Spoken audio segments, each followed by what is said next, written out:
지금 옆에 보이는 사진의 여성은 비키 쿡 씨입니다. 오늘은 비키 씨의 이야기를 한번 들어보고자 합니다. 그녀의 딸인 디애나 쿡 씨는 아주 쾌활하고 운동을 좋아하는 여성이었습니다. 그리고 디애나는 혼자서 딸들을 사우스 댈러스의 중산층 마을에서 키우기 위해 집에서 독립하여 이사했습니다. 엄마인 비키 씨와 살고 있던 곳은 상당히 범죄율이 높고 위험한 곳이라 아이들을 위험에 노출시키고 싶지 않아서라고 했습니다. 하지만 아이들을 데리고 이사를 가고 얼마 뒤 매일 출근하던 차량 안에서 안부 전화를 하던 딸아이가 전화가 없었습니다. 그날은 2012년 8월 17일 금요일이었습니다. 하루 정도는 그럴 수 있다고 생각했지만 결국 일요일 아침까지 아무런 연락이 오지 않았고 걱정이 됐던 비키 씨는 일요일 교회 예배가 끝나고 자신의 또 다른 딸인 카를레타에게 언니의 집에 같이 가보자고 얘기했습니다. 그리고 디애나 씨의 딸도 함께 했습니다. 안 그래도 언니를 걱정하고 있던 동생인 카를레타 씨는 어머니와 함께 언니의 집으로 이동하였고 문이 잠겨 있었기 때문에 창문 안으로 쳐다봤습니다. 하지만 너무 어두웠기 때문에 어떤 상황인지 알 수 없었고 집 주변을 둘러보다가 차고에서 졸졸 흘러나오는 물을 이상하게 생각했습니다. 그래서 비키 씨는 911에 신고를 합니다. 911 측에선 자신들이 경찰에 파견하기 전에 신고자 본인이 직접 감옥이나 병원에 전화를 해서 혹시 거기 있는 게 아닌지 확인해보라고 얘기를 합니다. Have you called all the jails and hospitals? No, I have not. Ma'am, can you just send the police over here? No, ma'am. You have to do this first. 너무 황당한 얘기를 들었던 비키 씨는 직접 들어가 보겠다고 얘기를 하고 뒷문 쪽으로 갔습니다. 뒷문도 마찬가지로 잠겨 있었지만 카를레타 씨가 발로 힘껏 3번 정도 걷어차서 강제로 문을 개방시켰고 집안에 있던 온갖 악취가 풍겨져 나오기 시작했습니다. 카를레타 씨의 말에 의하면 이때 자신이 맡은 냄새는 말로 형용하기 힘든 냄새라고 묘사했습니다. 그리고 집 바닥 모든 곳에는 물이 찰박거릴 정도로 차 있었습니다. 도저히 알 수 없는 이 광경을 비키 씨와 카를레타, 디애나 씨의 딸들이 직접 목격하고 있었으며 먼저 물이 새어나오는 것이 어딘지 파악하기 시작했습니다. 그곳은 욕실 쪽이었으며 욕실 쪽으로 가던 길에 살짝 열린 틈으로 불빛이 새어나오고 있는 침실이 있었습니다. 조심스레 문을 열어봤더니 난장판이 되어 있는 방 안을 볼 수 있었습니다. 깨어진 테이블 유리, 아무렇게나 던져져 있는 보석들, 뒤집힌 물건들.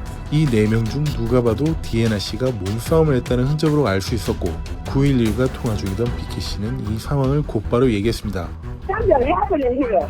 Our room is turned up. Okay, ma'am. I'm sending police. I need everybody back outside. 비키 씨는 혹시나 하며 물이 새어나오고 있던 욕실로 달려가 문을 열었고 욕조 안에는 현실이라고 믿기 힘들 정도로 끔찍한 광경이 있었습니다. Okay. Oh my God. What is it? Miss Cook, did you find her? Miss Cook? Miss Cook? Miss Cook? 거기엔 잔인하게 살해된 디애나 씨가 물이 틀어져 있는 욕조 안에 알몸으로 누워 있었던 것이었죠. 그리고 곧바로 경관들이 출동했습니다. What's your emergency? I have a stalker. 이 녹음은 누구의 목소리였을까요? 설마 여러분들이 생각하고 계시는 그 상황이었을까요? He's been out here in Passon all day long. He's been out here across the street watching my house. I don't know what his plan is. You look up my name, it's 100,000, about 1,000 complaints. But ain't nobody doing nothing. 방금 들으셨던 녹음은 지금 비키 씨가 디애나 씨를 발견하기 바로 전날, 그러니까 디애나 쿡 씨가 사망하기 바로 전날 911에 신고했던 녹음 내용입니다. 듣는 분에 따라 다소 불편해할 수 있을 만한 내용이 있으니 필요치 않으신 분들은 음소거하시기 바랍니다. 911, what's your emergency?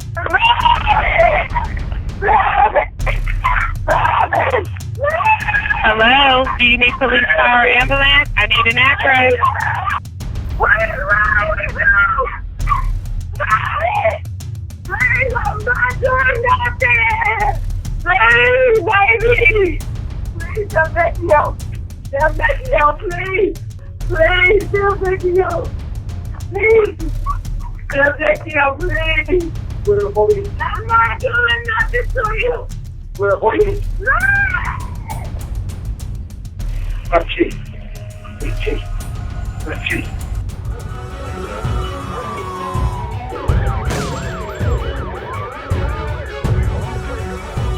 마지막에 들으셨겠지만 그녀를 살인하고 욕조에 담궈놨던 살인용의자는 델베키오 패트릭이었습니다. 참고로 델베키오는 디애나의 전 남편이었습니다.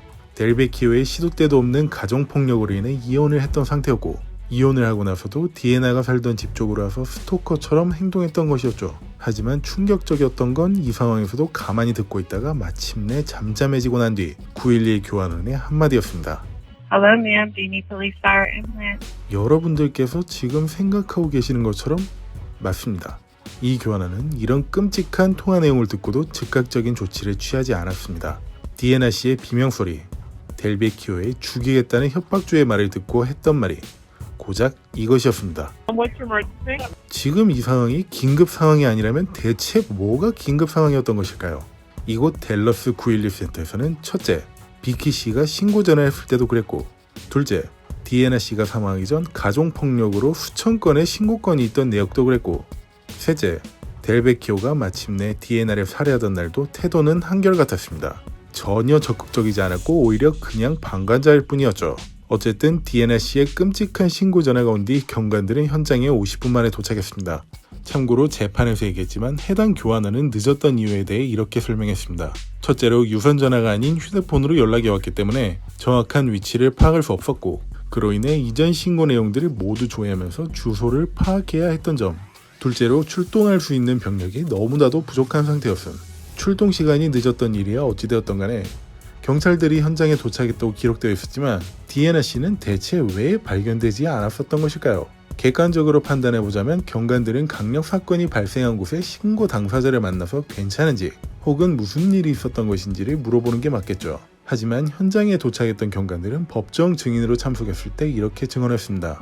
디애나 씨의 집은 매우 조용했고 불이 꺼져 있었다. 그래서 문을 몇 번 두들겨보고 아무런 응답이 없어서 창문으로 봤지만 별다른 특이점을 확인할 수 없었기 때문에 아무 일 없다고 판단하여 철수했다. 지금껏 말씀드렸던 911 교환원과 현장 출동 경관이 증인으로 참석했던 재판은 델베키오가 1급 살인 혐의로 구속 기소되어 열렸던 재판이었습니다. 결과적으로 해당 교환원과 현장 출동 경관들은 모두 보직 해제되었다고 했습니다. 어쨌든 검찰은 911 신고 녹취록을 강력한 증거물로 내세워 델베키오를 압박했었는데요.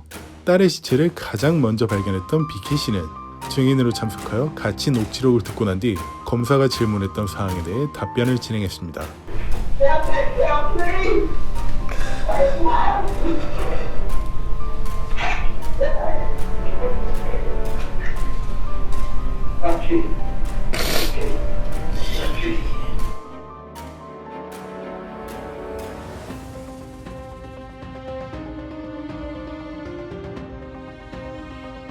그리고 과거 디애나 씨가 폭행을 당해 찍었던 여러 사진들, 폭행 이력 등을 증거로 내세우며 델베키오에게 사형을 구형했습니다.